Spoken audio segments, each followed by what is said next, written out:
Olá, quarto ano! Vamos para a nossa aula de História, lá do nosso caderninho de atividades. Nós estamos falando sobre as transformações urbanas e as migrações internas. E como essas migrações que ocorreram dentro do território brasileiro e essa mudança, essa transformação nas paisagens, ocorreram cidades que foram planejadas e outras que surgiram espontaneamente. Nós estudamos especificamente a cidade de Brasília, que nós sabemos que foi uma cidade projetada, uma cidade desenhada pelo arquiteto Oscar Niemeyer e também pelo urbanista Lúcio Costa. E como é uma cidade planejada e como é uma cidade espontânea? Lá o exercício 6 da página 74 pergunta exatamente isso. Então, meus amores, as cidades espontâneas, elas surgem quando as pessoas se dirigem para um determinado local e lá se estabelecem, formando os chamados povoados urbanos. E esses lugares vão recebendo moradores, trabalhadores e vão se desenvolvendo e crescendo espontaneamente. Já as cidades planejadas, elas são projetadas e construídas com base em um projeto. O urbanista Lúcio Costa, ele fez o seu projeto inicial e era formado por duas linhas que se entrecruzam em formato de cruz. Lá no exercício 7, na letra A, pede para vocês marcarem a alternativa que melhor corresponde ao projeto de Lúcio Costa. Vocês vão ver que tem trilhos de um trem e que tem também ruas em forma de cruz, que é essa que vocês deverão marcar. E na letra B, assinale a alternativa que indica o nome desse projeto. Nós aprendemos que o projeto é chamado de Plano Piloto. E o presidente Juscelino Kubitschek, que era o presidente da época, entre 56 e 61, ele transferiu a capital, que antes era no Rio de Janeiro, para Brasília. Qual era a intenção desse presidente? A intenção era levar desenvolvimento industrial para o interior do país, que era pouco habitado. Dessa forma, esperava-se integrar as regiões do Brasil. Número 9. Marque X nas alternativas que indicam os meios de transporte e as vias que podem ser usadas atualmente para chegar a Brasília. Podem chegar, como ela é no centro da cidade, ali dentro do estado de Goiás. Podem chegar até lá de avião, pelos aeroportos, e também de caminhões pelas rodovias. Observem essa obra de Bruno Giorgi. Ele fez uma homenagem aos trabalhadores que foram responsáveis pela construção de Brasília, os candangos. Então, essa escultura foi colocada lá na Praça dos Três Poderes. Nós vimos, lá na letra B da página 75, está nos contando que muitos imigrantes se dirigiram para a capital do Brasil, que é a atual Brasília. E de quais locais essas pessoas se deslocaram? Elas se deslocaram de vários lugares do Brasil, mas principalmente da região Nordeste. Letra C. Considerando a situação das pessoas que se deslocaram para a construção de Brasília, explique o que é êxodo rural. O êxodo rural, meus amores, é quando as pessoas que trabalham e vivem no campo migram para as regiões urbanas, procurando melhores condições de vida e também de trabalho. E na letra D, nós vamos representar com desenhos esse êxodo rural, que aconteceu por causa da construção de Brasília. Para isso, vou passar um vídeo para auxiliá-los nesse desenho. Hoje vamos rever as migrações internas e o êxodo rural. Estudamos que muitas pessoas saem dos seus locais de origem em busca de melhores condições de vida, resultando nas migrações internas e também no êxodo rural, em que eles saem do campo para a cidade. Mas sabemos que esse tipo de migração resulta em diversos problemas. No campo, gera diminuição da população rural, e isso faz com que diminua a mão de obra. Se eu diminuo minha mão de obra, se eu tenho menos pessoas para trabalhar no meu campo, na minha fazenda, automaticamente diminui a produção de alimentos e matéria-prima. E isso gera o quê? Se eu tenho menos alimentos, menos matéria-prima, os meus alimentos e minha matéria-prima vão ficar mais caros. Já nas áreas urbanas, ocasiona muitos problemas de ordem estrutural e social. Por quê? Porque as cidades não estão preparadas para receber essa quantidade de pessoas. Então, isso ocasiona no aumento do desemprego, o aumento do subemprego, o crescimento das favelas e também o aumento da marginalização, porque muitos não conseguem emprego. Observe a imagem a seguir.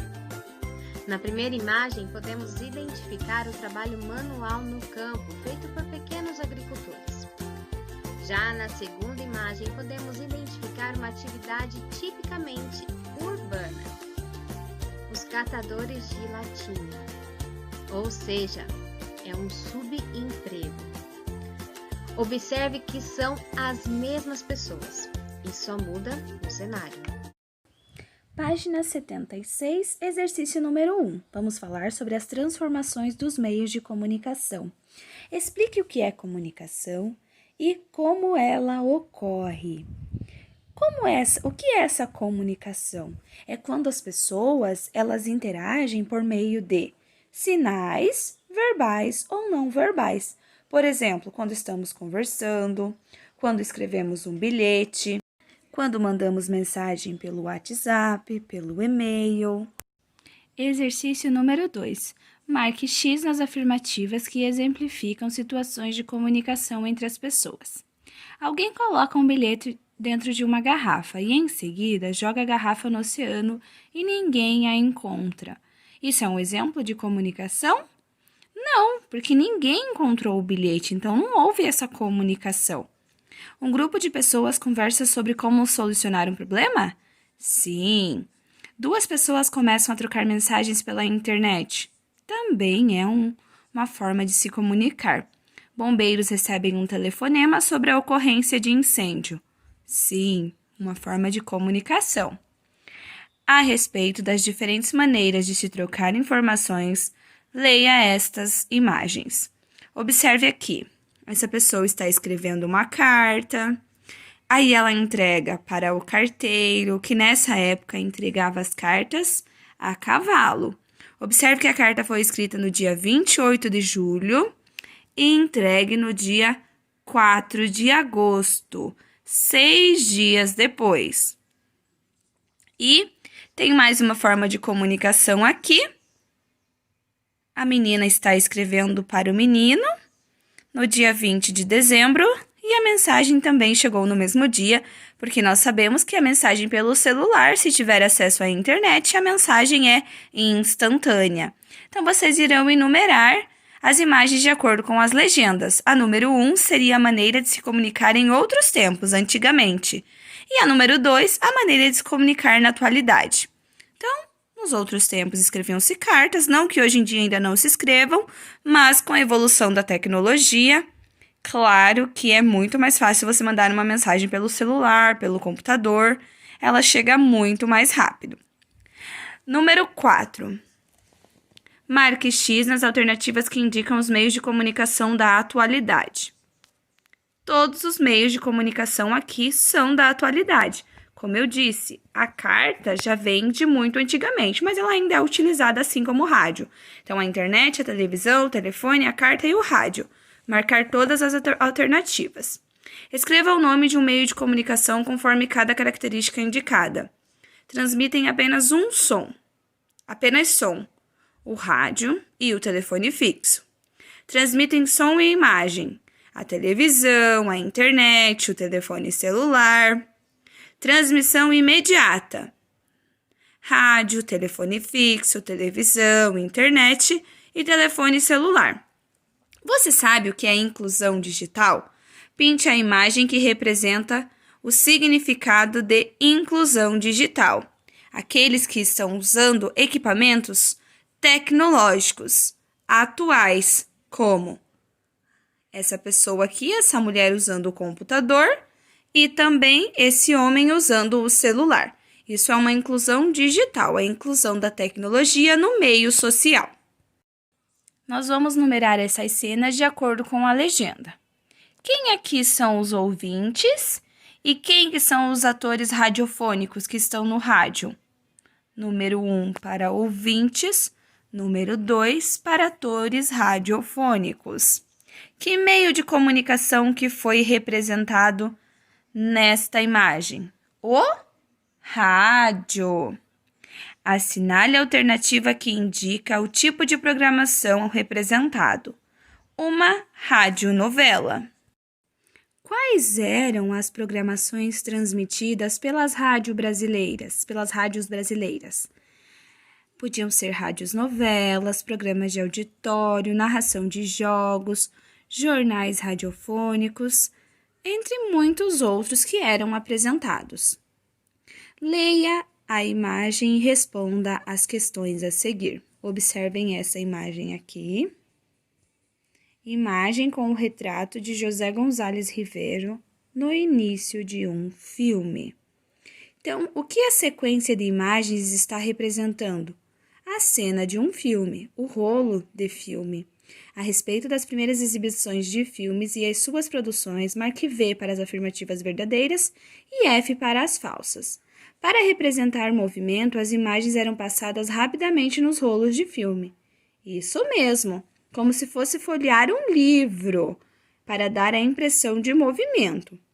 Desde o início da história do cinema, as cenas dos filmes eram coloridas e transmitidas com som para os espectadores. Nós vimos que não, que no início as TVs no cinema, as telas eram preta e branca, e ainda assim o início começou com o cinema mudo. Então é falsa. Nos cinemas, os artistas faziam apresentações de seus filmes ao vivo. Não, os filmes eram gravados. Inicialmente, não era possível ouvir a voz dos atores e a trilha sonora geralmente era acompanhada por um piano. Exatamente isso. Observem aqui essas imagens dos objetos utilizados no cinema, também da pipoca tão tradicional que já vem há muito tempo, a câmera, o rolo de filme, a cadeira do diretor. E para finalizar a nossa aula, vamos ler esta imagem. Quem conhece o rei do futebol? O nosso querido Pelé. O jogador de futebol Pelé concede autógrafos a fãs mexicanos um dia após vencer a Copa do Mundo do México, em 21 de junho de 1970. Como novidade, os brasileiros tiveram a oportunidade de assistir a Copa do Mundo ao vivo pela primeira vez. Então, olha, lá em 1970 foi a primeira vez que os brasileiros tiveram a oportunidade de assistir a Copa do Mundo ao vivo. Naquela época, os aparelhos de televisão transmitiam imagens apenas em preto e branco. Que situação está registrada nesta imagem aqui, então, que nós acabamos de ler? O jogador Pelé dando autógrafos após vencer a Copa do Mundo.